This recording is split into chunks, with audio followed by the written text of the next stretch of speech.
বলতে হবে না যে বাবা মন্দিরে যা, মন্দিরে যা। কারণ আমি তো নিজেই মন্দিরে যাই না, যাই আমি মন্দিরে যাই না, আর আমার সন্তান কেমন করে মন্দিরে যাবে?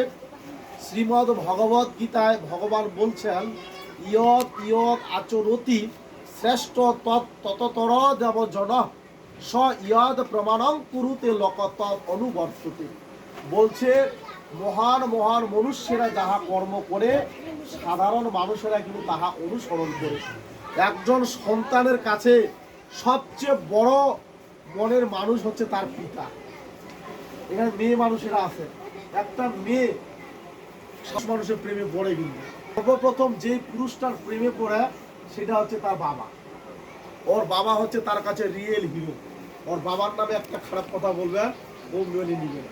আর একটা ছেলে প্রথম যে নারীটার প্রেমে পড়ে সেটা হচ্ছে তার মা।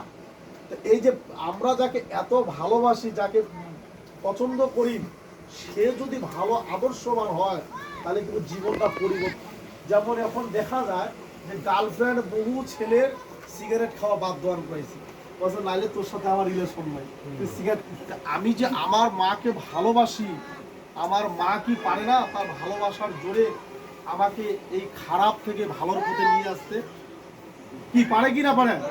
মাদকের জোরটা বেশি হবে না আমার মায়ের মমতার জোরটা বেশি হবে? কোনটা বেশি হবে? আমরা বলি যেই মুখে বলি মা সেই মুখে মাদক না।